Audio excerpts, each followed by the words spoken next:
Good evening. Welcome to the 5-8, where we discuss each of the week's 5 most fucked up topics for 8 minutes, sometimes a little bit longer.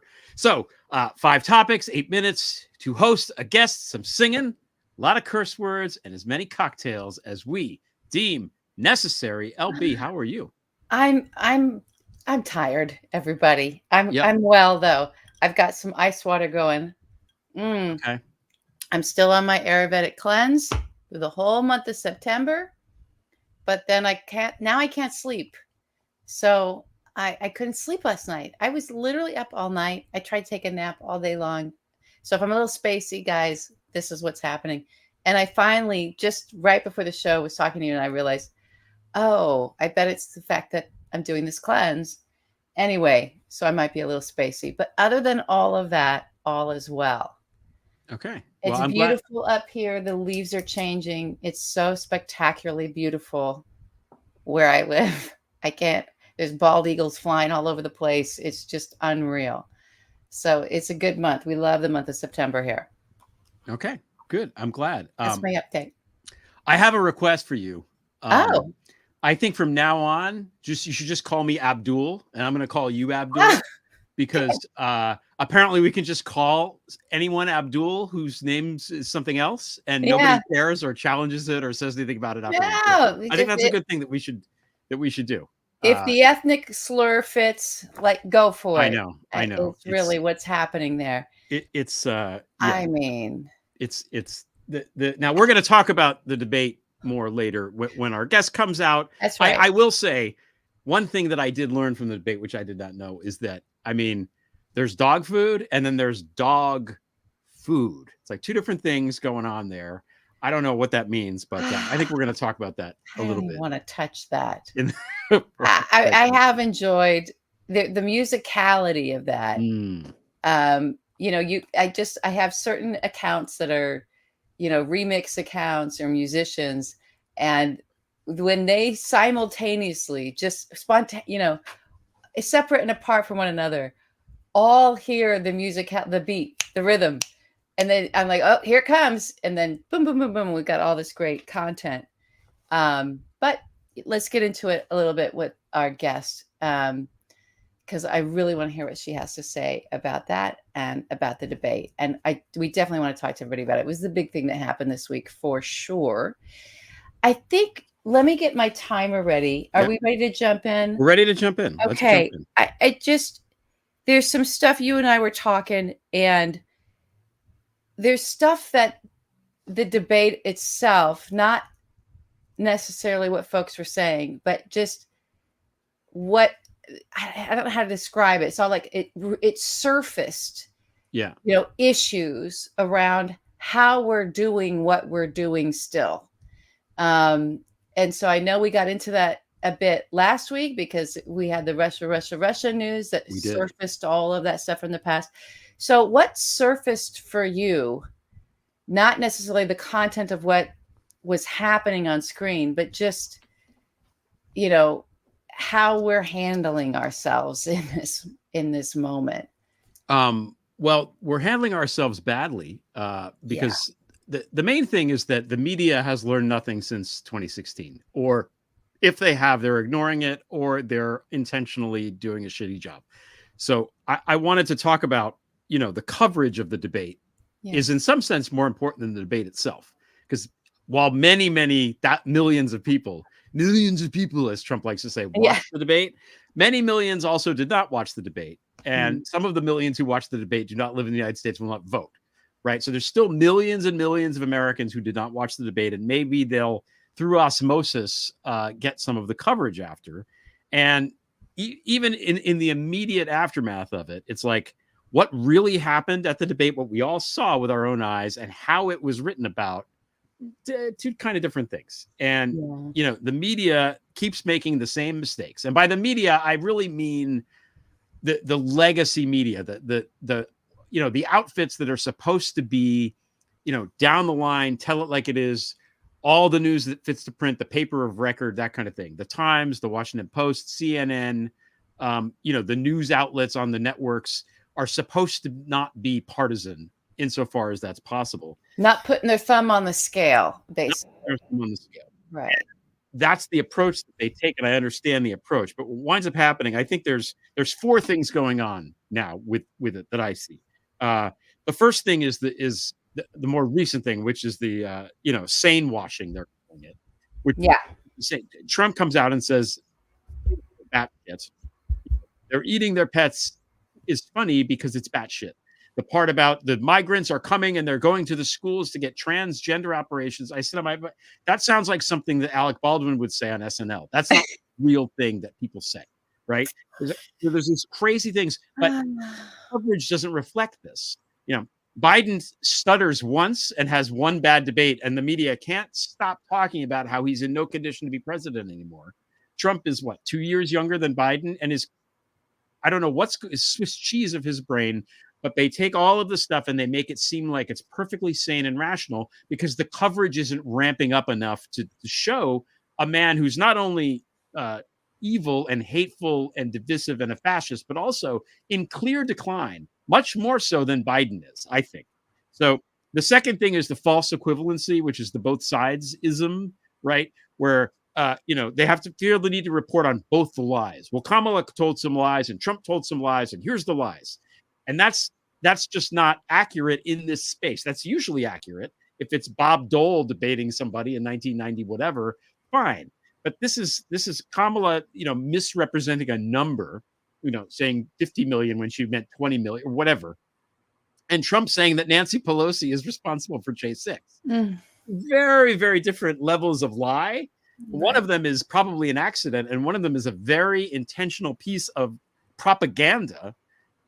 Misinformation. In the middle of a upcoming trial for the crimes, that specific crime that he committed. Good point. Yes. And yet the media doesn't let us know that. They treat it. It's the same thing like with Hillary's emails and Trump's many ties to Russia and the fact that he's Putin's puppet. They treat it as the same. And then they cannot help themselves with the frickin' horse race. It's always who's winning. What do the polls show? How is the poll going to do? And then apart from that, the performance over the substance of the debate. We're going to talk about that more later. Right. Yeah. We keep hearing that style. And Kamala won on all these points, so it wasn't quite as obvious this time because she really did kick his ass by any metric, any way you choose to look at it. Unless you're grading them based on how batshit they are, then Trump won. But otherwise, no. And it comes back to the lies that are being funneled out. From day one, Sean Spicer, the first day of Trump's presidency, came into the press room and lied about the debate, and lied about the crowd size at the inauguration. That's the origin lie. That's right? the origin lie. It's like an origin myth of a supervillain. It's like this is the original lie of his political life. Yeah. And his presidential, the first thing of his presidency, right, is this crowd size. And nobody says anything about it. And everyone in the room knows it's a lie, including Sean Spicer. Nobody says anything. Nobody challenges it. Everyone is aware that something weird is happening. Everyone knows that. And I believe it was after that Kellyanne coined alternative facts as a thing on one of these shows, right? So from there, once the press failed in that moment to call a lie, when they're dancing around, bending over backwards, trying to make him seem presidential, today's the day that Donald Trump became president. No, it's not. It's not. And from then on, they cannot do it. And, he beat them on that day. And the reason that Kamala Harris won the debate, or one of the reasons, is because she exposed the lies. She exposed the lies in real time, shined the light on the darkness, and just showed everybody who this guy is. And that's why she won, I think. Apart from everything else, the biggest thing that she did on the debate this week was, shine a light on the lies and expose him for what he is. Well, her husband had something to say about that as well. He just today was tweeted from everything these big seminal moments, right? That of her surprise candidacy that only started 5 weeks ago, 6 weeks ago. She up to that debate, it was sort of like he marked 3 things: the convention, something, and then the convention, and then the debate. she is more of a badass than she's ever been. He used that term about his wife, and it was so sexy, right? It's so like good for Doug. He gets it. He gets Yeah. it. This is a woman who can't be gaslit. Right. And what you're just talking about there is this mass gaslighting, um, like an industrial scale, an industry of gaslighting, that these legacy media properties have been engaged in, especially when it comes. I'm sorry, I don't not trying to make it a gender thing in this, but not just for the American public in politics, but to women. That you like Yeah. this Access Hollywood tape also came out, and that could and should have been the declarative end of this man's candidacy, and almost was. There were some people in the Republican Party. I mean, even Jason Chaffetz, remember that guy, came out and said, and Kayleigh McEnany, what? No, was it her? Yeah, she was a pundit at that time. They were in shock. They were like, we can't have this. I know it's late and da da da da. And then Mike Pence circled around because the Republican Party was really like, oh my God, I think we have to throw this guy out. And Mike Pence came up, he said, it's time to come home. Republicans need to come home. Remember that? He gave that come home speech. And that was it. And then they all fell in line. So the one thing also that is so different about all of the things when you're saying the sort of the hypocrisy of it and us being gaslit into thinking this is normal, or we're supposed to just treat this, we're supposed to forget the way things used to work in this country and the way that presidents and people in power used to be covered, where you taste the fact, or that we're supposed to not see that you're going after only one party and not the other because you're terrified for some reason. Or the thing to do with the Democrat is just to ask the Democrat the Republican talking points about them. And the thing to do about the Republican is just stick the microphone and let him spew lies, the same lies over and over and over again. As we've said before, they know these lies are coming. They could fact check in real time. They don't even have to prepare. It's been almost 10 years of this shit. If it's not ingrained in you and your job is to constantly listen to this guy and this is a lie and you point out in the aftermath that it's a lie and this is what the facts are. When he says that lie for the 2000th time in front of your microphone, you can call him on that. Yeah. And yet they wilt and fade. And so the difference is maybe that, let's just take one example between Biden in the age and Trump in decline, and the coverage and what we're supposed to be is not just people who didn't watch it that are relying on legacy media to point out what were the big moments, and cover it so that the people who didn't watch could get the coverage of it. It's that they're steering the conversation and the discourse for those of us who did watch it. Right. Exactly. We're being, maybe there's conversations, and we'll get to that at the end of the show, conversations we want to have about what was said during the debate that they're just not having. No, they're not engaging in that because it's not part of their horse race and it's not part of their formula and their calculus for how they think they're doing their jobs, but not putting their thumb on the scale when all it is, it's a dead Ivana in a coffin on a scale. It's like, boom, you're throwing that much weight in this guy's favor by failing to do your job with him fairly. So maybe that on the age thing, just to circle back around to that, the difference was very clearly Nancy Pelosi was on the phone to every single one of those news networks telling them he's got to go, he's got to go, he's got to go. There was a coalition of people that she had gotten together, and there's reporting on this, and from celebrities to whatnot, and who were all back there going, let's write this article. We'll give this soundbite. Pushing him out. Yeah. Whereas the GOP is not doing that. They might be at this point in time standing back in horror and knowing that the failure is coming and not knowing what's going to come next, but they're hollow men and women. Yep. I'm not saying it's brave what Nancy Pelosi did to Joe Biden, but she took an action based on what she believed. And we have Kamala now. She didn't want Kamala either, you know. Right. Yeah. But we have that's, you know, they're paralyzed. The GOP, and they've talked about, we get all this behind the scenes off the record. We can't name names, but people hate him. You know, it's like, well, name some fucking names. So the press has been cowardice. The press has been paralyzed because it's not like it's just a story that's at stake.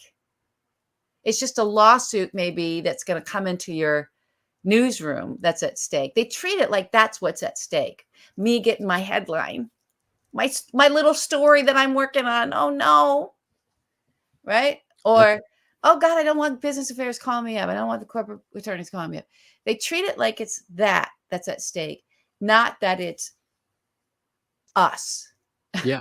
The death Our of democracy lives. is what's at stake. Yes. That's right. Yes. Okay. We got to move on. We got to move on. Okay. Hit that timer. I'm hitting the timer. Thank Topic you for number reminding me. 2. I always forget on the second one. The comfort of ghouls. So, you know, to your point, like there's plenty to write about for the press here because Trump is no longer even like the third-rate weirdos that were around him 4 years ago have abandoned him. And who's left is like really the dregs. It's you know, Matt Gaetz is there. You got Stephen Miller there. And you've got Laura Loomer there. And she's a person who I think most Americans, happily for them, don't know who she is and have never heard of her until this week. We unfortunately know exactly who she is. So talk about that, Elby. What are your thoughts about that, about who he's surrounding himself with? You know, Trump has these ghouls in his orbit. Why is he doing this, and what does it mean? Right. Well, our audience knows who this person is. I'll say it in case this goes wider and it gets shared. You know, this is a Jewish American woman. I think that's important to say because there's a lot of throwing the Nazi moniker on her, and she'll find ways to deflect from that. And, you know, but she's part of the original gaggle of 4chan troll, meme lord, you know, remember Milo Yiannopoulos and, you know, and Jack Posobiec, who's still around as well. Those characters, but an almost like weirder sect under Milo, where they had like the Twinks for Trump, and you know, you had, you know, Chuck Johnson, you had all these very at that time, back in 2015, 2016, very odd, young, strange, like we're Republicans and but like chaos, kind of like we're just gonna throw spiders at you until you go, oh, and then say we triggered the libs, and they'd walk around with their white power signs. It's all like troll, like, oh, it's so, aren't we? It's irony. We're being ironic, and it's so clever. This sort of very strange group of young people that Junior and Bannon had cultivated and surrounded around Trump. And then they were going into the memes, and you'd see like Don Jr. with the Hillary Clinton with the Star of David and money and that meme, and people saying, oh my God, just George Soros and all that kind of stuff. And him saying it's just a joke, or it was just a da da da da. That whole thing, even from in the early Trump presidency years, where every time he said something that was so clearly out of the bowels of 4chan, and you'd have Sarah Huckabee Sanders, or maybe before her, Sean Spicer, saying, since you evoked him, you know, oh, he's just joking. It's just a joke. You guys just he's just joking, because this was the ha, wink, wink, nudge, nudge. We know how it's red pill matrix, you know, how it really works. Like Elon Musk's inner energy outward as human beings is what Laura Loomer is. It's just like his, you know, if he had ovaries and it was splatted out, that would be Laura Loomer. So she's just this sort of ghoul. I also want to say there's been this transformation that happens with a lot of women around Trump. We've seen it with Kimberly, however you say her last name, where they abandon whatever might have been natural looking. Like they'll never be natural girls again, ever. You know, it's beyond just the makeup, this filler, and it's all this like carving a certain kind of prototype of a physical person. And it's scary. I mean, for most people looking at it, and people have been comparing her. So that's who she is. She is the worst of the conspiracy theorists. If Alex Jones took a hit of acid and threw on a bunch of strange makeup and shot some fillers into his cheeks and put on a dress that was not quite right, and then slithered up next to Donald Trump and kind of rubbed himself on Donald Trump, that's Laura Loomer now. That's she's always been a conspiracy theorist. She's always been a foul racist. Just the most foul, vile things come out of this woman's, into her tweets, out of her mouth. She gets attention that way. And the Republican Party has actually tried to get rid of her a couple of times. Yep. Uber tried to get rid of her. Lyft tried to get rid of her. Twitter tried to get rid of her. They banned her. Twitter got rid of her, tried to, and she's back. So she gets banned for being just so outrageous, trying to get that attention on her. I feel like in those early days when she was around all those young men that were becoming their own sort of like stars of the right, and it just never quite happened for her. Not really. There's something so repulsive about her that she even repulsed, Lucian. I can't remember his last name, but this, one of the weirder of the weirders that hung around with that guy that went to prison for running all of the short scams on Wall Street, Martin Shkreli, right? Oh, yeah. It's that crew. And so she's stuck in there all this time. She's stuck in there with Trump, hoping to get around him. So this ties back to that first thing that you were talking about and what we're going to talk about with the debate in terms of Trump and his what looks like mental decline. And I'm not saying he doesn't have it. I'm not saying it's not happening. The judgment of having this woman next to him, or having, maybe he repelled so many, because he could get anybody from the Republican Party. He could get, they all want they want another big tax gift. They do. Mm-hmm. They want another big transfer of wealth, and they'll do anything for it. So he could have gotten all kinds of people who knew what they were doing, could have run the ground game, even for him. He put his daughter-in-law, Laura Trump, is not that far removed from Laura Loomer, by the way. Something about these Lauras. He doesn't have to be having a campaign that is this depraved and this sort of unskilled, but he's either water seeking its own level. He's become so intolerable to people who do have a skill set to offer that they don't want to be around him, or he's gotten rid of them because they're not telling him, they're not feeding his primal pleasure spot. Yeah. My mom said that to me today. It's like it's pleasures him, all this hate. It pleasures him that, she's put into his ears, and JD Vance is putting into his head, the Haitians are coming to take the pets and it's an invasion. That pleasures him. Yeah. He likes it. Right. So it could be that he's such decline that he's in that part of his primal brain that he just wants to be pleased. There's Steve Martin had that great saying of like, when you get to be older, you have a choice to either become the best version of yourself or the worst version of yourself. And he chose to become the best version of himself. But a lot of people, they take that easy out. They're like, you know what? I'm just going to be a rat bastard now, just because it's easy and it's primal and it does not work, and just, give it to me. And that makes him feel good. And she gives him all of that. So when you're listening to him and he sounds like he's just ping-ponging all over the place, and it's, what is he fucking talking about? What is any of this stuff? And it sounds like he's losing his mind or going mad. If you go to Laura Loomer's Twitter account, if you go to some of those other characters that I mentioned that are still around, and you read what they're doing on the socials, you see their communication back with one another. You see how the followers in MAGA land, how they're weaving these conspiracies with them.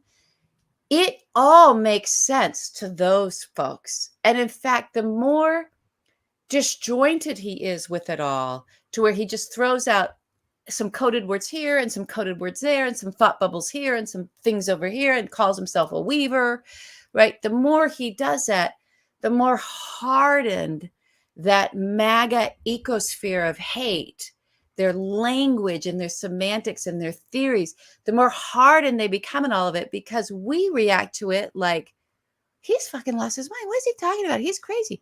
But they understand it. And so then it otherizes us even further for them, of like, oh boy, they really don't know. So back to Kamala and what you said in the beginning, how and what the point of her not being, you can't gaslight her. Yeah. She also gave us in that debate the roadmap for piercing that hardened shell. You have to just know what this shit is. Stop writing him off in a way of saying he's crazy or he's lost his mind or whatever. It's just hateful stuff, and say, oh yeah, this is that thing where you think XYZ and, you know, that lie that came from the Nazi that spoke of. Yeah, we know this. Okay. Yeah. All right. You're doing your thing over there. We see you. We got it. You know, next. That is what will work with the whatever these ghouls are, like Laura Loomer and this, wherever this MAGA movement is now. You have to see them. It's the light. It's not even shining a light for all of us. They love their darkness. They want us to be in darkness. They want darkness on us. They just want their darkness. It pleasures them. All that hate and all of that foul vileness and all of the depravity pleasures them. Yeah. So we need to be attuned to it. We need to know where it's coming from. Not say it doesn't make any sense. We can call out the lies and say, well, this is where your math doesn't work. We're sorry. But, you know, we have to be in a better place of, we know what you're doing. We see you. Well, yeah, you're doing that thing again. Okay. Yep. You're doing you pulled that out from 4chan 2012. Congratulations on the throwback. Should we call it Throwback Thursday? You know, that kind of thing of we see you, actually, I think is very powerful. And I'd love for everybody, I know our audience is great at that. It doesn't mean we troll them back. It just means, oh yeah, yeah, we see you. We know what you're doing. Yeah, that's good. Okay. Now, that's how I would handle it. I like it. Now, you know, if you look at who's around him all the time, there's one group of people that should be around him, but that's conspicuously nowhere to be found.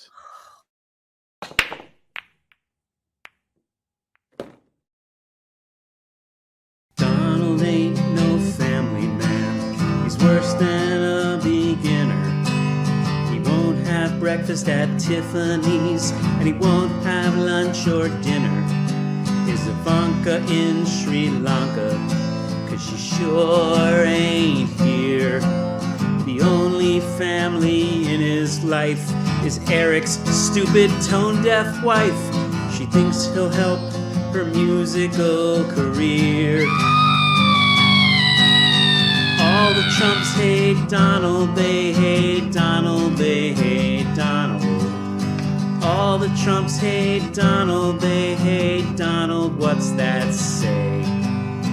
All the Trumps hate Donald, they hate Donald, they hate Donald. All the Trumps hate Donald, they wish he would go away. Bearing down at NYU will not find many students who will give him the time of day. Eric is a joke, and Junior is on coke, and Jared knows to stay away. His other wives just hung around to honor a prenup. And as for Melania, she'd be back in Ljubljana the minute her contract is up. All the Trumps hate Donald, they hate Donald, they hate Donald. All the Trumps hate Donald, they hate Donald, what's that say? All the Trumps hate Donald, they hate Donald, they hate Donald.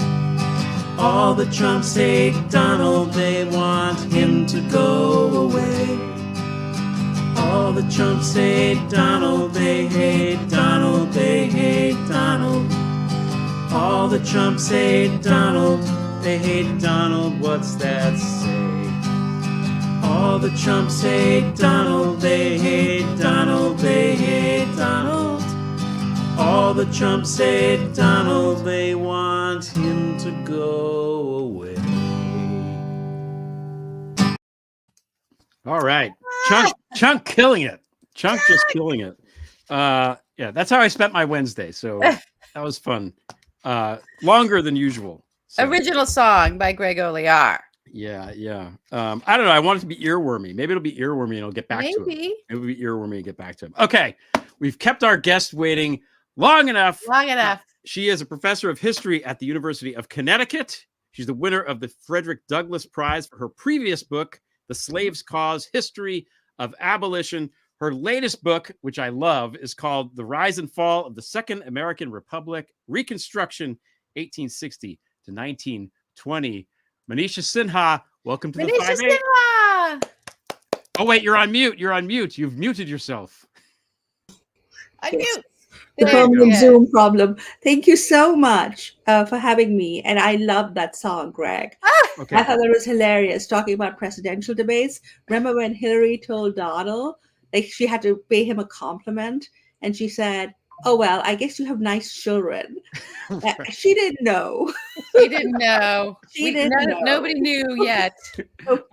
I forgot about that. I felt bad for Hillary that night. It's like, don't ask her that. That's an impossible question to answer. It's the hardest question of the night, really. Right. Say something nice about Donald. So we were talking about all this stuff, and you were diligently listening. So do you have any thoughts about what we've discussed so far? Because I know you had thoughts on Laura Loomer beforehand. Yes, I mean, the woman's a bit of a whack job. I mean, to take her to the 9/11 ceremony when she had that weird conspiracy theory that it was an inside job, it just seems as if Donald Trump is now, searching for the lowest of the low. And what's so hilarious is that his MAGA Republicans, people who've been really servile to him, people like Lindsey Graham, people like Marjorie Taylor Greene. I mean, really, she thinks Laura Loomer is too much. And I'm like, oh my God, we thought she was too much. So, maybe she thinks she's shooting Jewish space lasers, Stephanie, from space. Who knows? Maybe she is the Jewish space laser. Yeah. But I do think that now he is scraping the bottom. But what's so dangerous about this is that his diehard fans and his cult-like following, they just absorb all this. And it's funny. I've really enjoyed all the dogs and cats leaving Springfield, Ohio memes, but now we know that they're bomb threats, against schools and against the city government's offices. So, it's pretty dangerous, and it's pretty Nazi-like. Yeah. Now, your book, for people who haven't read, it's about Reconstruction and why it happened, what it was meant to achieve, and why it failed. So this is, as Trump likes to point out in his debate, this is a divisive point in history. I believe Trump said it's the most divisive moment in the nation's history. Apparently, he's unaware that the Civil War happened. But what I'm wondering is, what lessons can we learn from that period to sort of inform where we are now and how we can move forward? What parallels do you see? Any thoughts along those lines? That's a great question. Trump clearly has a strange idea about the Civil War because he's kind of in love with the Confederate generals and was rather upset when their statues were coming down. Yeah. That's what Charlottesville was all about. And he kind of likes the neo-Confederates and the neo-Nazis. And this is the man who's the standard bearer of the grand old party of the Republic, Lincoln's party. It's just, as a historian, my heart just curdles at the thought. I can literally hear Lincoln spinning in his grave. But in terms of the lessons for today, he's been quite clear. he said there'll be a bloodbath if he's not elected and an end to American democracy. Think of the polar opposite to Lincoln. But when he said that, it really reminded me of all these Southern white elites who threatened a bloodbath if Black men were given voting rights and if interracial democracy was installed in the South. And they went ahead and they did that. They formed these domestic terror groups. There's no other way of putting it. The Ku Klux Klan, the First Klan, the red shirts, as I told you earlier, Greg, they remind me of the brown shirts and the black shirts of fascism. They went around, doing exactly that. And they would warn people that they would take up arms rather than accept Reconstruction. So when Trump said that, it really reminded me of them. And he's already incited a violent mob against the government and, that launched the January 6th insurrection. So he's quite capable of doing that again. And, one thing about Trump is he doesn't hide it. He just says it. Maybe there were Republicans who do the dog whistles bit and would just, he has no time for that. He'll just go ahead and say it. He reminds me a lot of those Southerners who overthrew Reconstruction, and then we had this long, dismal period in American history of, Jim Crow, disfranchisement, lynchings, convict lease labor, and just like the afterlives of slavery. And it's not really until the Civil Rights Movement that is overthrown. So I think that's what at stake in this election. When he says, when he threatens all this stuff, take him seriously. Because it has happened in American history before. I think when he says "Make America Great Again," he wants to go back to like right before McKinley was shot. I think that's the moment, the key moment, like, late 1890s, American empire, but no worker protections at all, no labor movement yet, just a handful of rich no people. Women and everything. voting. Now, of course, no women voting. No, my God. Voting. No. Come on, that they're gonna come for that too. JD Vance has made it pretty clear that they're gonna. I called that years ago. I said, this is what they're coming for next. And, and that's when, because you can just read they were saying, you can see who their agitators are, who their thought agitators are, right? Peeling all the way back. And they are, many of them, out and proud neo-Nazis, out and proud Confederates, just everything that you're warning about now. It's not like that he's been playing in the fringes. It's that the fringes, he's been curating those fringes and cultivating them until he could bring them all the way into his inner sanctum. Yeah, absolutely. And I think the misogyny is a part of that, right? J.D. Vance's antediluvian views of women's rights, one should put it that way. And, there were people who actually called for the vote to be taken away from women, that only propertied men should vote. I'm like, which century are we living in? It's all connected, the racism, the misogyny, the nativism, and it makes sense. It's like a reactionary whole, a lot like the people I wrote about, Greg, in the book, who overthrew Reconstruction. I mean, they wanted, that Gilded Age rapacious capitalism. They wanted no checks on them. And that was a threat to the Republic, and a pretty serious one. If you think about it, the Great Depression, there was a global authoritarian movement as there is today. And there were people in the United States saying those things. Think of Lindbergh, Father Coughlin, all those people. So it's not as if they were insignificant. The John Birch Society, I mean, they've been around for some time. The good thing is that they were defeated. They were politically defeated by FDR and the New Deal coalition. And I think that needs to happen again. If we are to meet this moment. The misogyny, Stephanie, definitely a part of it. And look at these tech bro guys like Peter Thiel, fascists, Elon Musk. I mean, his response to Taylor Swift, I'll give you another child. And how many children does he have? Does he have already 20 children by like 4 or 5 different women? I mean, We're not sure. We don't know. Taylor We're the Swift name. we're not is probably sure. amazing too. Yeah, and who knows how that even came about, some of it. He does that little jump and wiggle. Mhm. It's such a turn on. Women can't resist the jump and Women wiggle, and can't also the resist billions of the dollars. jump and wiggle. Yeah. Yeah. And well, don't cast us all in there. Men can't resist that either. Those tech bros have more male sycophants than women that he can find to impregnate.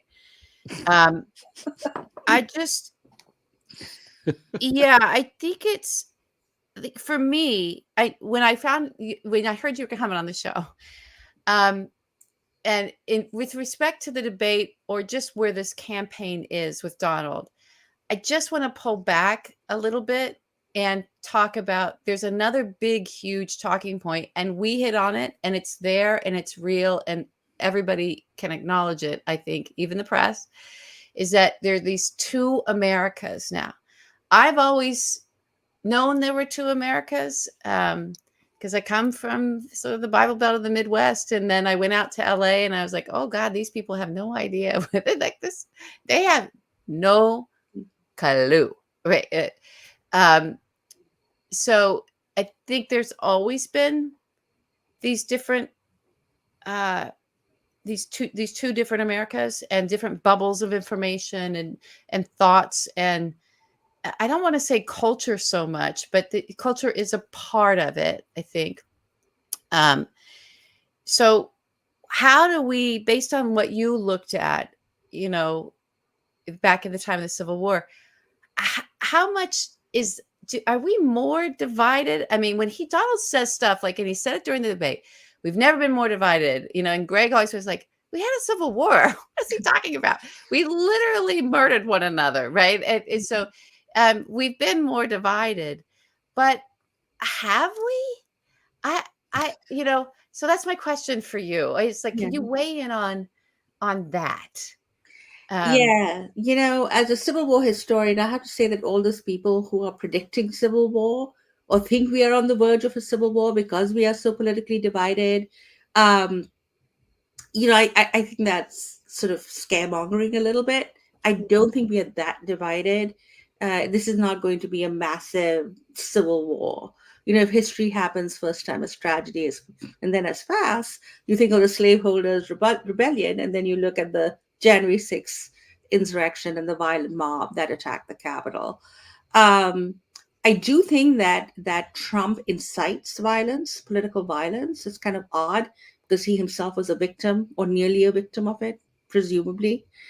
God knows, it just sounds, I mean, that whole episode is just so weird because we don't have any sort of full record of what happened and why. Anyway, I'm not going And down the press has no interest in finding out. The press is not interested, and I'm crazy to me. not there. I'm not interested in going into the rabbit hole of conspiracies. Yeah. But he really does seem to incite political violence, and I don't think that means a civil war. I also, maybe I'm being overly optimistic here, Stephanie, but I don't think it's like half and half, the division, right? If you think in 2020, only 60% of likely American voters voted, which was high by American election standards, because normally that is a dismal 40 or less than 40. I think 2016 was really bad. And so we're talking then maybe, 20, 30%, nearly 30% of that 60%. So it's like 1/3 maybe of just sort of unapologetic MAGA cultists. That's the best way I can put it. But the scary part is that I think a lot of people will vote for Trump simply because they'll vote for a Republican no matter what. Yeah. So the failing is Trump, but it's also the failing of the Republican Party. I mean, the fact that they have normalized him, have accepted him, and just haven't had the guts to go against him because they're so scared of being primaried and his crazy followers. I think that's scary in a two-party system. And I do think that contestation has been there throughout American history. I mean, Greg will tell you that's like the theme of my book, that we've always had contests over the content and the boundaries of American democracy. I mean, from the moment the Republic was founded. So I'm not one of those historians, like, we of course don't believe in mythic views of American history as, American exceptionalism and freedom just marching along in American history with no problem. On the other hand, I also don't agree with people who think it's always been like really awful and racist and it's been terrible. And, because I studied the abolitionists and they were kind of fighting against slavery and the slave power, in the 18th and 19th centuries when things were even worse. And so I think that contestation has always occurred in American politics and history. And there have been moments, pivotal moments, political scientists call them, those realignment moments of parties and groups, etc. I think we are at that moment too. And I think all that Trump and his MAGA Republicans have to offer in terms of what they want is just more hate, more division, just summoning the demons of our past and present.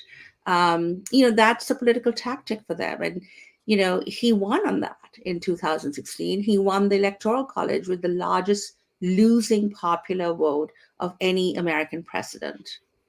Largest, I mean, 3 million. That's a lot of votes. And so he won the electoral college, even though he lost the popular vote by that great margin.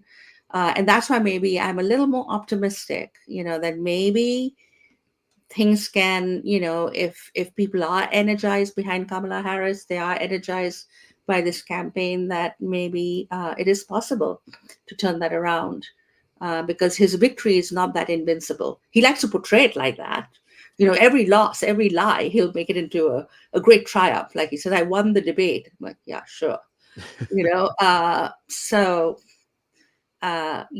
you just look at the facts of the ground, and if the mainstream press didn't, as Greg put it earlier in the show, always like portray them as such sort of two equal halves or two comparable even positions, I think we'd be in a better place too. But we've got to fight with what we have.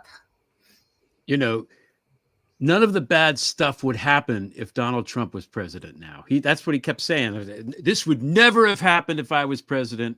And this is the worst presidency of none of those things mean anything. They're just like these meaningless bullshit statements. Like it's like saying, I'm not ugly, you're ugly. It's the same rhetorical device. And it's just, it's just after a while it becomes ridiculous. Like his math becomes ridiculous. Like he's like, there's how many migrants are coming over the border? There's 17 million. No, there's 21 million. No, there's more than that. Well, there's 330 million people in the United States. So you're saying that what, a tenth of the population of the United States came through the border in the last 4 years? That's what you're saying.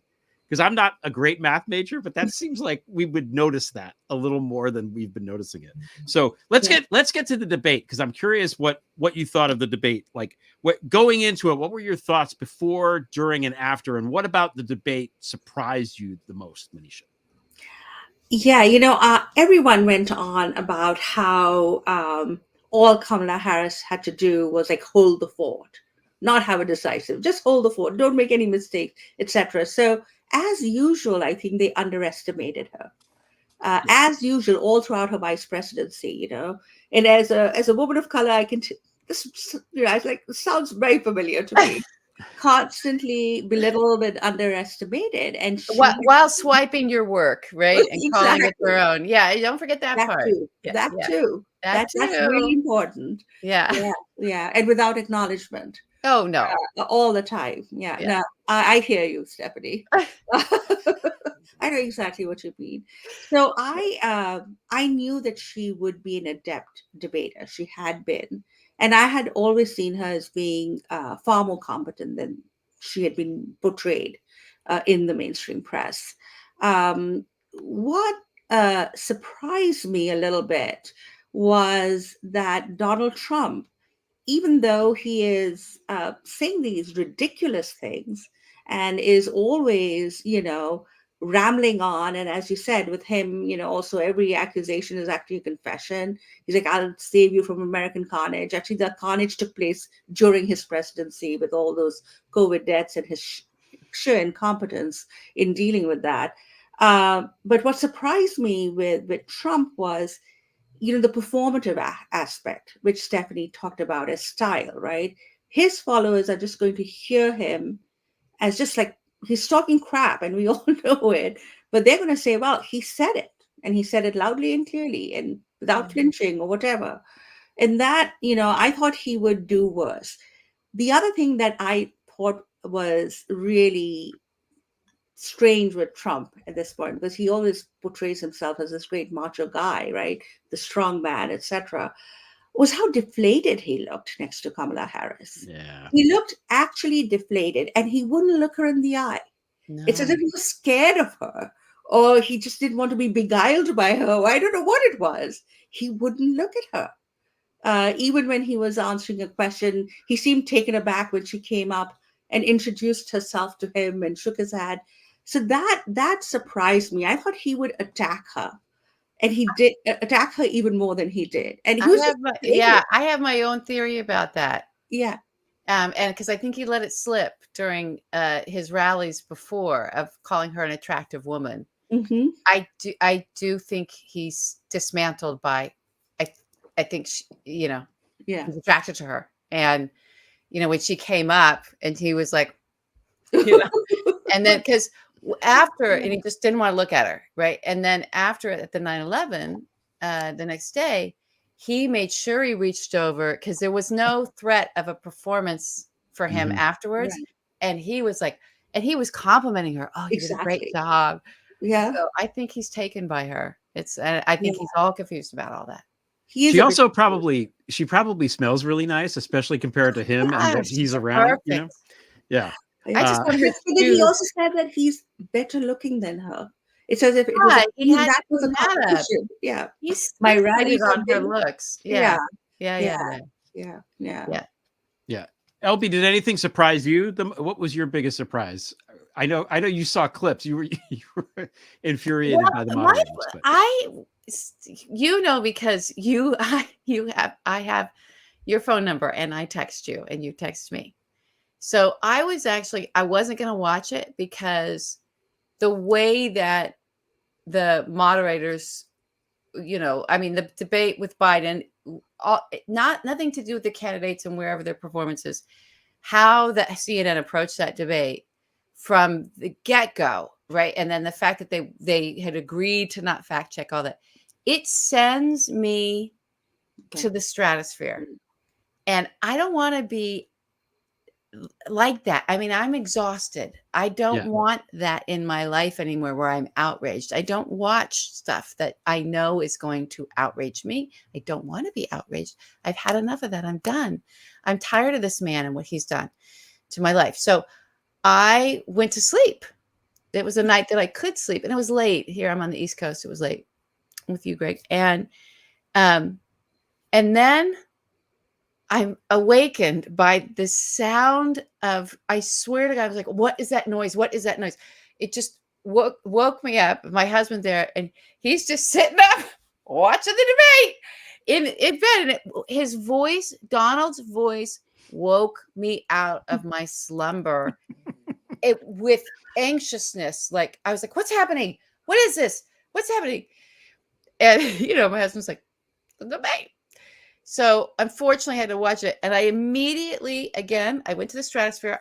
Because it was I came awake on the, he was talking about they kill the babies in the, right. And I didn't think there was enough pushback on that or preparedness for that. I understand that the moderators did check him a little bit, but it was so light. It was such a light touch. And he was being able to have the final word on fucking everything. Yeah. So I'm texting all of this to Greg, and Greg's like out of nowhere, thinking I'm asleep, fielding all of this. Right? I think The Great Gatsby is shorter than the text that you sent. So, yeah. And then when she got to the point where she goes, and this, and you knew she wanted to say, motherfucker. This former president, I just burst into laughter, and I was like, that was great. I was like, I'm so in with her. I can't even how much I'm on board with Kamala. I just love her. I love her. I love your poster at the back too. And I loved it when she told him, you're a disgrace. Oh, that was great too. That was Yeah. a great Yeah. ride. It was like Biden's. You have the, morals of an alley cat. Now, I'm glad I didn't watch that debate. That Oh, I that was was in awful. Europe. I heard it was really painful. So I'm Oh, glad I didn't watch that. oh, I was away. I Uh, screamed and and, yelled, and then yeah, uh, that was and- it. but you're right. I think he definitely got more speaking time, and he got away with a lot of lies, like on the economy. I mean, the Biden administration, and I think the Democrats need to stop playing defense on the economy. I mean, they need to start touting their record a little bit. And Kamala did Yeah, a little bit of that in the debate, but they need to do more of that. yeah, I mean, we have, the lowest unemployment, the lowest inflation rates, even though we have inflation of all the, compared to any country in the world. And we need to start talking more about that. She did talk about the infrastructure bill, which I thought was good. Without actually, mentioning Biden, she kind of defended that record. But I thought a little stronger on the economy. But I just looked at Twitter because I was live tweeting this to whoever. oh, good. Even if no one was reading those tweets, I was Yeah, still you were live doing tweeting it. it. I was doing it, and then I looked at what was trending, and it was um, execute the babies and eat your dogs or something. I mean, it was just like bizarre stuff from Yeah. Donald Trump's mouth. On that, will you stay with us for our next segment? Because we want to get into the cats and the dogs a little bit. Yeah. Dogs All and right, cats you got living time? together, mass hysteria. Yeah. Okay. All Now right, we've got here we to go. I'm going to put now the we got to set clock on. I'm going to set the put the timer. timer on for this one. Okay. Oh wait, I have to Okay. turn my Turn page your over. page. So, yeah. So, like you said, we've had a lot of fun. Okay, a lot of fun with the dogs and cats thing. I can't. I tweeted as soon as he said it. I went for the phone and I tweeted it in all caps because it was just so batshit. But yeah. But as with most things that he says that are funny to us, it actually is about something much darker and not Yeah. funny at all. So it turns out it has this origin with this Nazi guy, and it's this very specific community in Springfield, Ohio, with Haitian immigrants. So, Manisha, what are your thoughts on this as it relates to the Haitian immigrants in Springfield and all of that? Yes, I think it's despicable what JD Vance, and he's a senator from Ohio. These Yeah. people are his constituents now. They have, immigrated there legally, and they have actually revived the town a little bit economically. So it's really despicable. What JD Vance did was pick this up, and then of course Trump amplified it in the debate. And it really goes back to some of the darkest times in American history. You think about those rumors against Irish immigrants that they're knifing everyone, and then people just go and sort of beat them up and burn their houses. Or you think about, the Chinese, the Ku Klux Klan in California, for instance, wholesale attack on Chinese Americans, burning their neighborhoods, killing people, what they did with freed people in the South. So when they do these things and say these things, they are evoking a really dark side of American history, which is nativism, which sounds kind of, polite virtually. But when you really weaponize this kind of thing in this language and this racist talk, it can lead to tragedy. And they know that because I think Vance was asked about that and Trump was asked about that. What do you think about these things you're saying and all these threats against the Haitian community there? And he doubled down on his lies. So these people are shameless. They can't be shamed. And the only thing they can, I just can't stand it when the New York Times and the Washington Post says, let's reach out to these people, let's see what they want and try to understand them and their pain. But this kind of stuff has to just be defeated. You can't humor it even. And to do a fact check on something that's just blatant lies. And then they reminded me a lot of those Southern demagogues, Ben Tillman, James Vardaman, and all these people who'd make these racist and awful speeches. And then there would be a pogrom against a black township where hundreds of people would be randomly killed, or there'd be a mass lynching. So, they should really not be doing this. But then, They've been called out on it, and I'm glad that David Moore actually fact checked them on that politely. But at least the most egregious stuff was fact checked, um, and even execute the babies. All that was fact checked, which was good. But then there were so many other lies, those litany of lies that Trump always has. They couldn't bother be, Yeah, fact I mean, checking there's fact everything. checking. I think Muir did a better job with that one because it was unexpected that he would had because it was such a recent thing for coming out of Trump's mouth between the time that it first came out of his mouth to then the debate. And so it was, I think, only the span of a day or two. And he really got in there and made the phone calls and talked to people and did real good reporting, investigative reporting. And Trump was not prepared for that. He was like, well, that's what they're telling me. And I saw it on TV. And what do you mean? So he wasn't really prepared for that. Muir went deeper on that than he did on they're executing the babies in the 9th month, because you can keep going with that and saying, actually, we've had, the number one killer of children in America are bullets. So it's also, while, you can keep going as a moderator, especially where you're trying to get the points of view out from the two candidates, you've got to keep pushing them on their supposed belief set. If they're coming out and saying we can't have this because we can't be killing babies, it's like, okay, that's not happening, but here is where it is happening, and you're supporting that.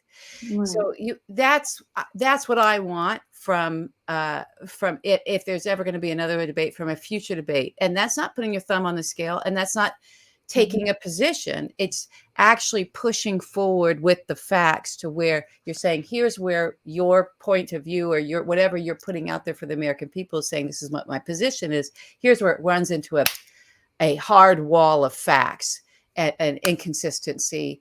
That's basically, if we want to talk about bloodbath, while you're going around talking about it's going to be a bloodbath, we're already having a bloodbath.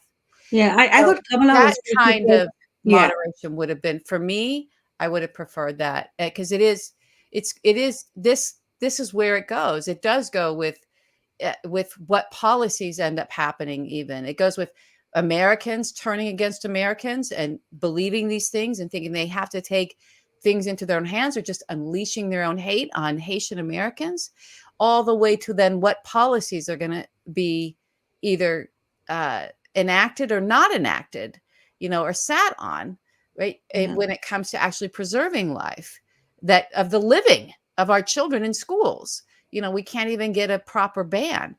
So on the assault rifles. So all of that, I think we've got to go a little deeper in separating all of this stuff.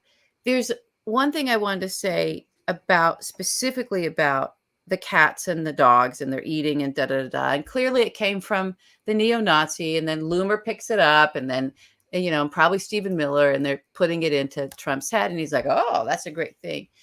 This man understood the calculus of hate when he came down that escalator, and he spread the same goddamn set of lies, but just about Mexicans, a different group of people, right? They're coming in, they're raping, they're killing, it's the same garbage. This is propaganda.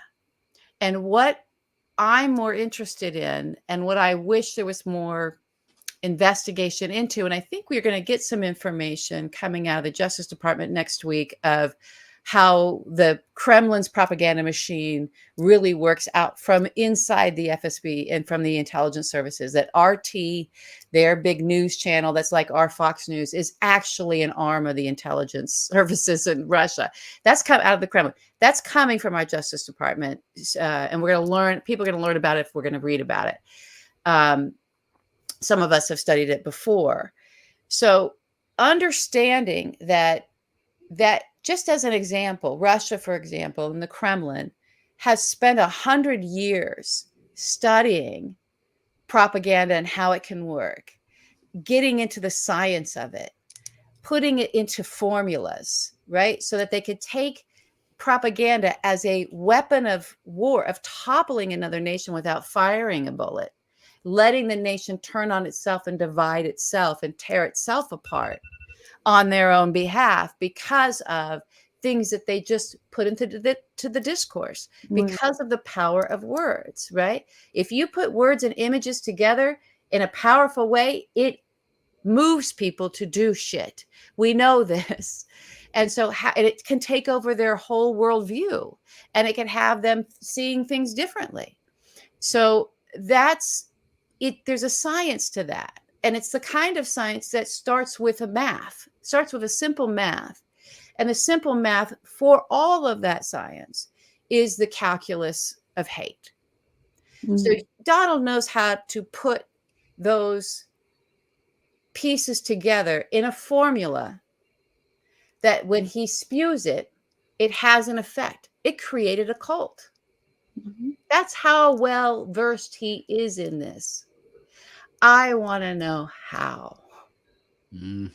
I mean, he grew up with that, right? His father was at America First. But his father didn't create the cult. Yeah, his father, Well, I believe, was in. If we get get into the Friends of New Germany and the German-American Bund, I bet we'd find Fred Trump's and name. then his mentor, Roy Cohn. You know that movie. Roy Cohn was very well versed in and it. that movie on Trump, right? No one's screening it in America, and I'm like, why not? The streamers shutting that stuff down. Yeah, I mean, really it's ridiculous unreal. because he's threatened a lawsuit. But you know, that's what he thrives on, right? That's his, you know, I think he sincerely believes all the racism and and if Ivanka Trump is to be believed, he had a copy of Mein Kampf on his. No, he had a copy of Mein Kampf, and which is actually a like, handbook given out of the Kremlin to propagandists of study these speeches. Right. So that's also a tool in the toolbox from the scientists of this is how you do it. Well, Stephanie, you'll be very happy to hear that I refused to do an interview with Russian TV, you know, Good for you. I refused for free and for propaganda. I refused to do it. And they're very obsessed with the Civil War over there. Totally. And so, after this debate, Bill O'Reilly's producers keep calling me. And I'm like, why will I be in this guy who has been accused of sexual assault and will probably massacre? And that and Tucker Carlson. Those are my favorite no's. Wow. Wow. Bill O'Reilly. I wish we could frame those no's. Yeah. I'm quite proud of the fact that I didn't go on any of, and this is when Carlson actually had a show on Fox. And I had written this piece comparing Donald Trump to Andrew Johnson, who they love, another racist weirdo. And so,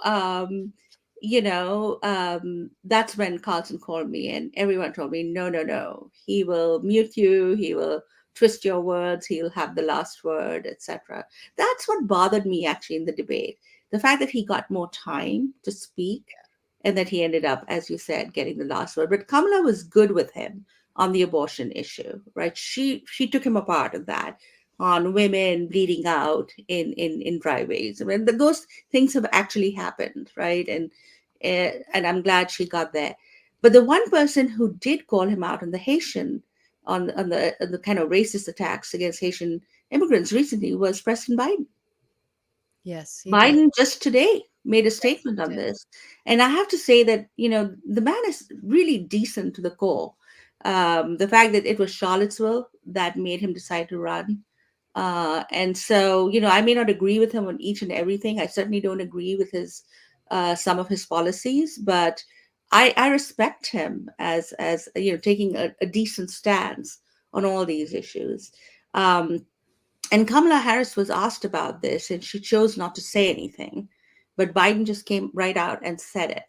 He criticized Trump and his race baiting campaign and defended very openly the Haitian American community, which was really nice. Good for him. I love that Joe is the president. And I love even more that Kamala is going to be the next president. So after the fourth segment, we have announcements. So before we release you for the evening, Manisha, do you have any announcements for us? Anything coming up? I have one big announcement, which I'm so excited about, which I want to tell you. But I think it's a closed event. So but they will record it. It'll come out in C-SPAN eventually.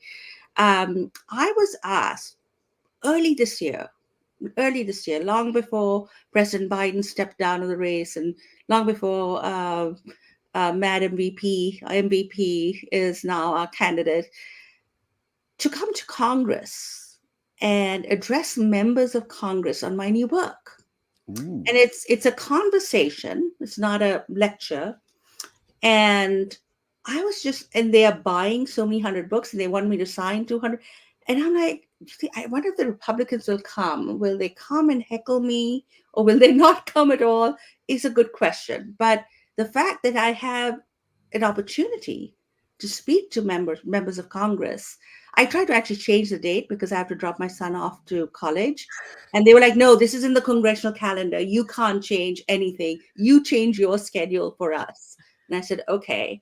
So this is coming up, and I'm super excited about it because I've never had the opportunity as a historian. I have never had the opportunity to address, powerful people. Wonderful. And so I'll be there. What date is that? What date? Even if we look at it. It's a closed event, though, I think. It's September 25th, but it is probably going to be recorded, filmed, and shown. So I'm super excited about that because I'm thinking maybe I can tell them about, the importance of this history and saving our republic on the eve of the 250th anniversary of the founding of the American Republic. So yeah, I'm excited. That's wonderful. That's an exciting announcement, and we should show the book that they're going to be reading here. The Rise and Fall of the Second American Republic, which is it's a great book, but it's also a great book. Like physically, it's just really well made. It's got good illustrations at the beginning of the chapters and stuff like that. So I encourage people to go check it out if you have not done so. So Manisha Sinha, thank you so much for joining us tonight. Thank you so much. Thank you for having me. Great to meet you, Stephanie. Thanks, Greg. Meeting you. You're very welcome. All right. Oh, I love her. Right? Isn't she great? She's wonderful. That was fun. Always good when the historians step up, I know. Yeah. Do we have announcements? Not yet. We're working on it. We're working on our announcements. Our announcements are thank you for watching. Please, hit the like button, share the episode, subscribe and sign up and join if you've not already done so. We appreciate everybody who has done so. We appreciate everybody like Joan in there buying memberships for people every week. Oh gosh, that's the best. I love it when you guys buy memberships for others. I'm not trying to encourage even more of that, but I would encourage more of that. But we love the community that you have created for yourselves. It's wonderful. Yeah. So do you have any announcements or no? No, I said we're working on it. You're working on the announcement. Okay. I have Stephanie Baker on my podcast today. She wrote the book Punishing Putin, which is a fantastic book. And I sent out the Twitter stuff this morning, and I'm like, she didn't like my tweet. What's going on? And then I realized she was on Morning Joe this morning. She was on Morning Joe. So that's why she didn't have time for Twitter. She didn't have time for you, Greg. But that was good. It was a good convo about all things Russian. And she talked about the Russian propaganda, which is interesting too.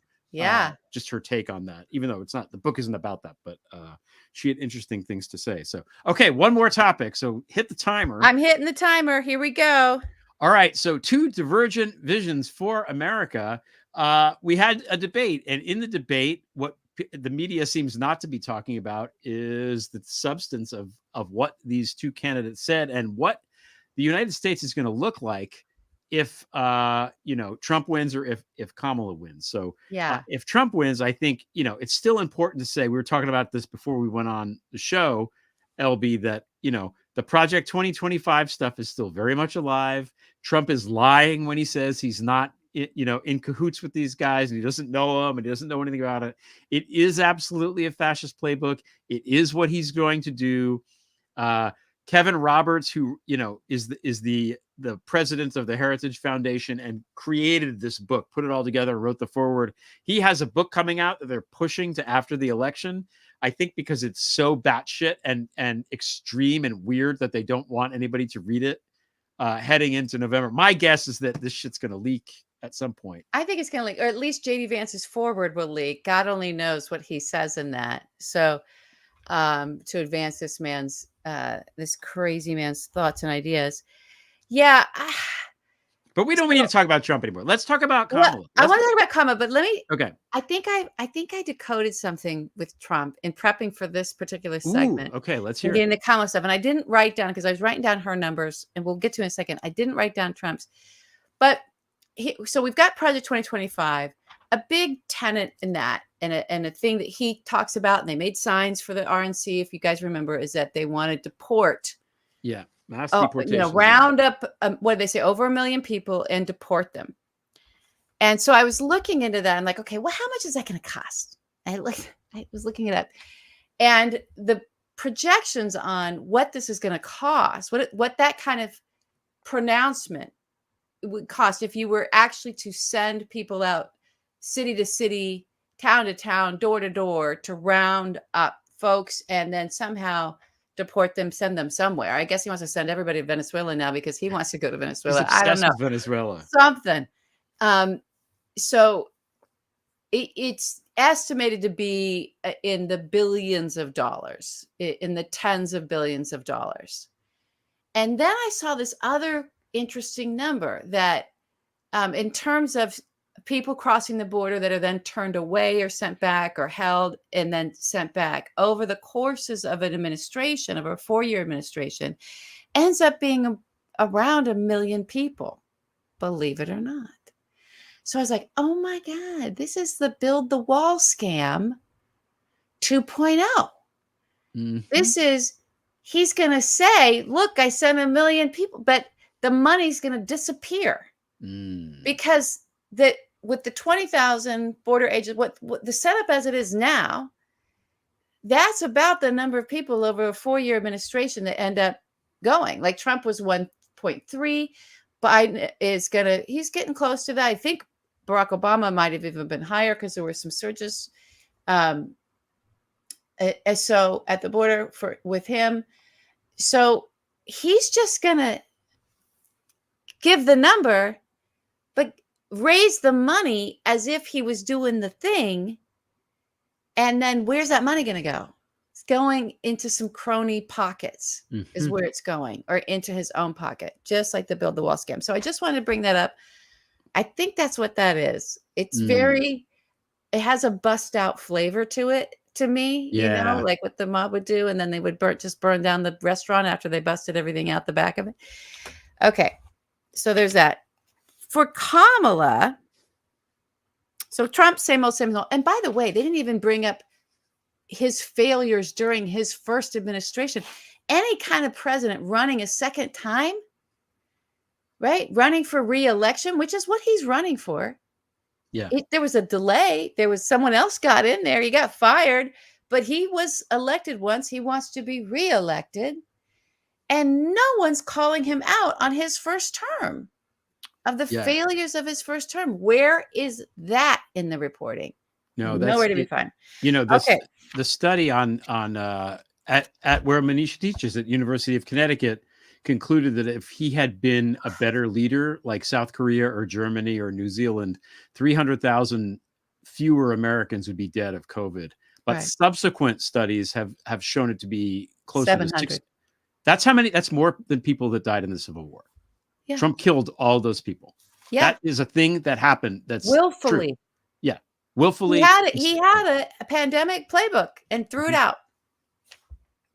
Yeah. Yep. All right. Anyway, as you were. Anyway, turning the page. We're not going back. Turn it. Okay.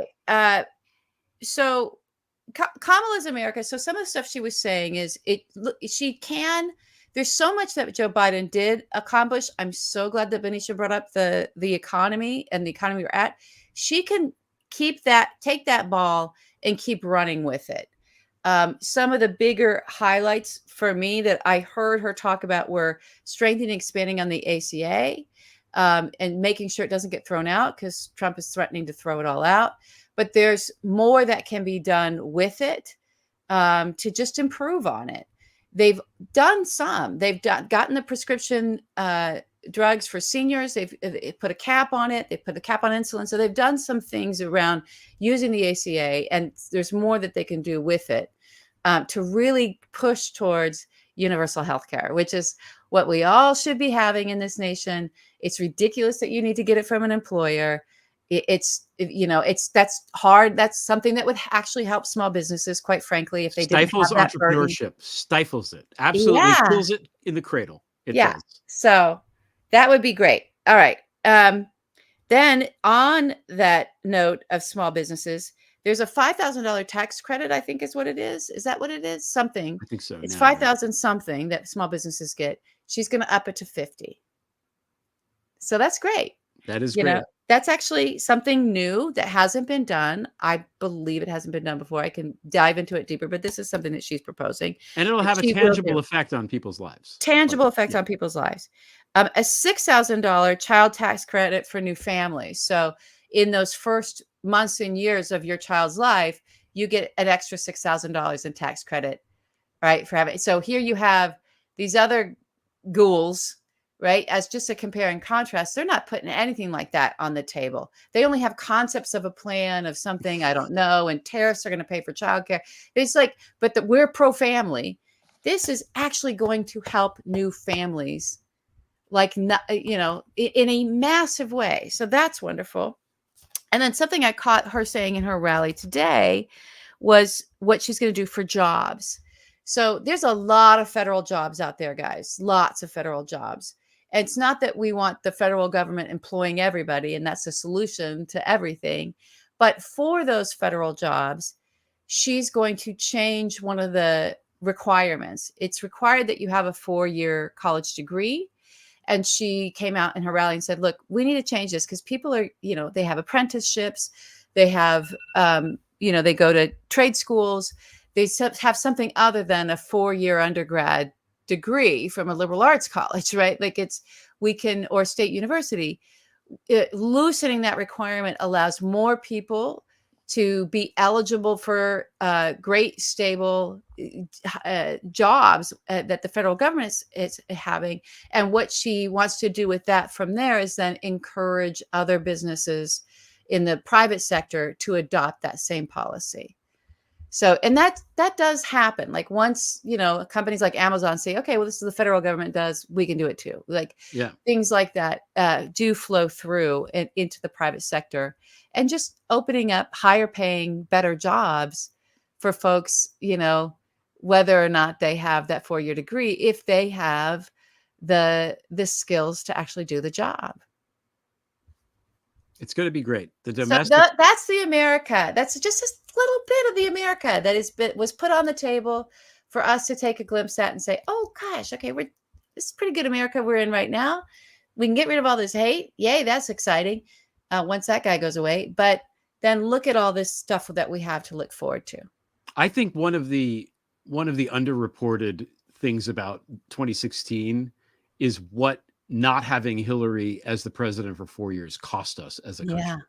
I think she would have been really, really amazing in terms of getting stuff done from the minute she even knows what it's like to sleep there in the White House because she lived there, right? So there's zero learning curve with her, and she's had a lot of ideas. I think this is kind of going to be the same idea where, we catch up with that, because there's things that are obvious that the Supreme Court needs to be reformed, obviously. Right. It would be great to have 2 more states in the union so we can unfuck the Senate. That would be lovely. Big change. Yeah. And it's, the guns, that's a no-brainer. And a thing that most Americans want, not many, not a majority, most Americans want not to have bloodbaths in schools. Over 70%. Just background checks, and but the healthcare is a big deal. But the other thing is the foreign policy. Biden's been very good with foreign policy generally, I think. But, he's made mistakes, clearly. I think he's been too tentative in some ways with Russia. In talking on the podcast, with Stephanie Baker, like the push to do the economic war against Russia worked a little bit, and there was certain things, and Biden wasn't as pushing for it as hard as Boris Johnson was, which is embarrassing. Right, little timid. I mean, Merrick Garland in trying to, there was a timidity even with looking at and a wholesale rejection with Garland of what Russia even did here domestically with us, right? And But definitely in Europe. It's an opportunity to reset. It's, get rid of Jake Sullivan and put in somebody that isn't paralyzed by old Cold War thinking, that just because Putin has one nuclear weapon that's still functional in his closet, that we should let him just go around blowing everybody up forever. I mean, stop it with that.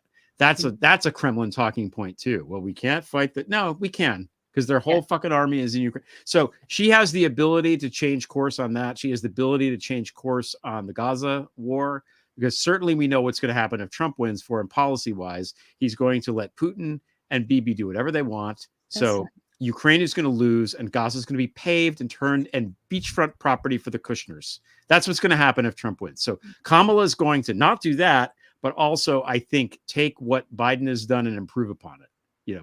She's been back there watching him work and thinking to herself, I would do it this way. Maybe I would try this. Yeah. And now she's going to be able to go in there and do these things. And I think it's going to be, I think she's going to be better at it than people realize. So I'm very, very excited about the prospect of this. And I refuse to get scared about it. I'm going to speak this shit into existence. I remember, 4 years ago saying the same thing with the Biden thing. We're going to speak it into existence. I refuse to believe that she's not going to win. And, that's it. Well, I have a saying for that. What's your saying? We're going to get through this.